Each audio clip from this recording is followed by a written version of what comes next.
Asalaamu calaykum waraxmatullaahi wabarakaatuhu. Dhammaan asxaabta qiimaha badan ee ku xiran janaalka Aamin Technology isku soo noqod wanaagsan.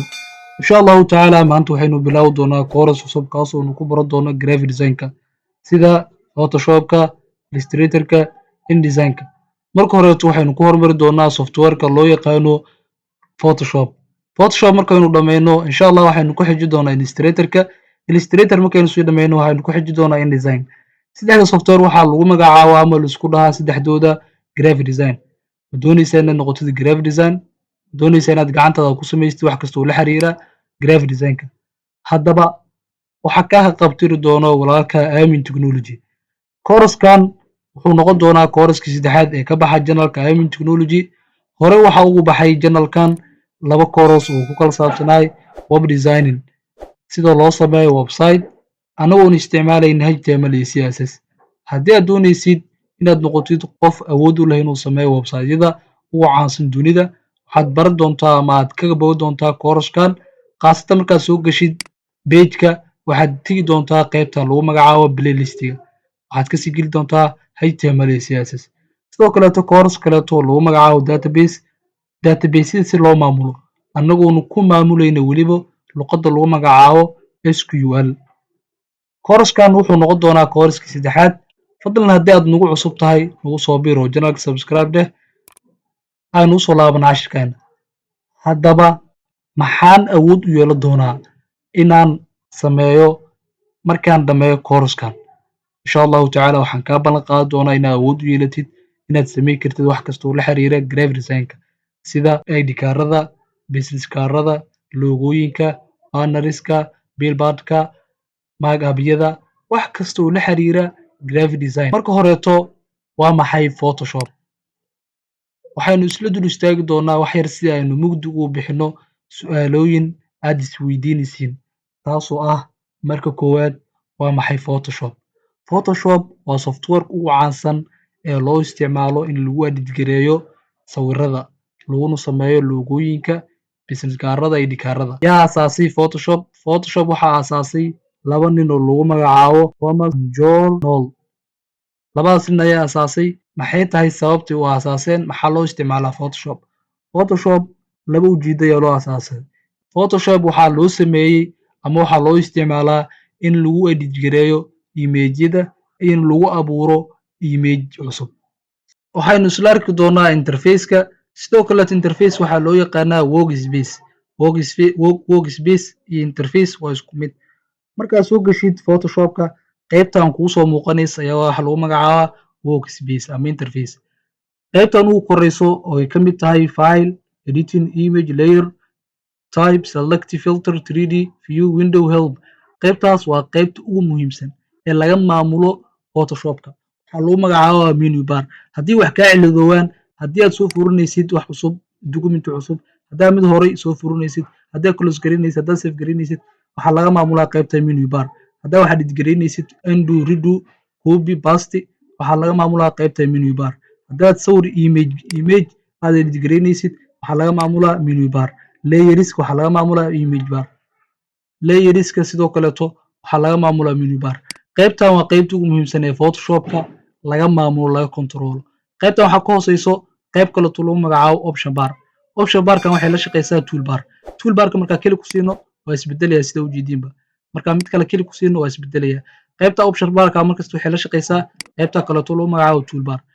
Toolbarkan waa qaybta aynu wax ka daraaw gareyn lahayn, ka design gareyn lahayn, wax ka qori lahayn ayaa waxaa lagu magacaabaa toolbar. Sidoo kaleeto inta markaynu wax soo gashano waxaa noo soo muuqan doonto qayb kaleeto lagu magacaabo layers iyo imageska. Layerska image-yada qaybtan waxaa la isku wada dhahaa intaan koreeto plates.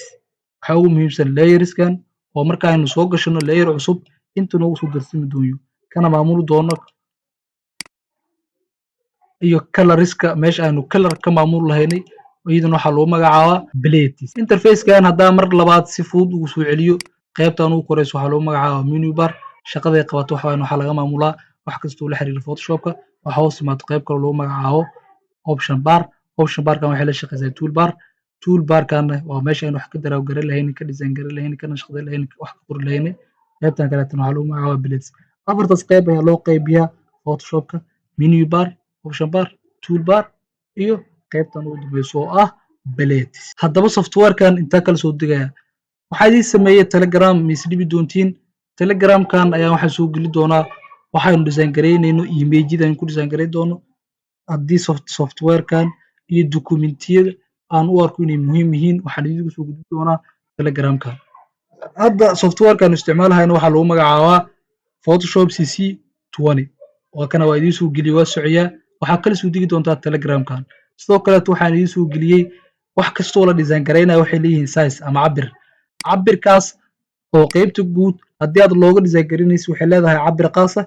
Sidoo kale haddii aad design garaynaysid banneriska ama roll upka ama billboardka ama idhikaarada waxay leeyihiin cabir gooni ah. Haddii aad design garaynaysid wax kasto sida logo, ID card, business card, protocol, banneris waxay leeyihiin mid kasta cabir u gooni ayay leedahay. Waxaad isticmaali doontaa cabirkan haddii aad looga design garaynaysid tusaale loogada markaad design garaynaysid waxay yeelan doontaa height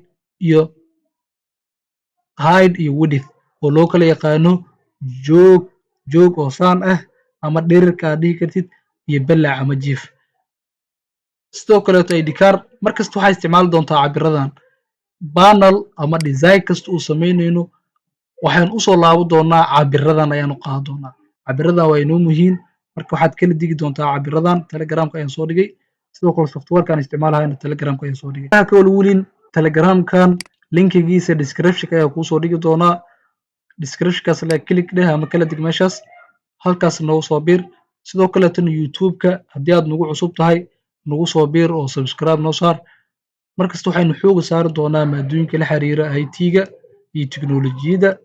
Marka adiga ha noqonin dunida waxay noqotay digital. Wax kasta waa available adiga oo xaafadda jooga ayaa heli kartaa. Balse waxaa lagaaga baahan yahay dadaal. Adiga noqo nin u heelan inuu wax barto, nin ka faa'iidaysto fursadihiisa. Markasto wax kasto oo aad u baahan tahay waa heli kartaa.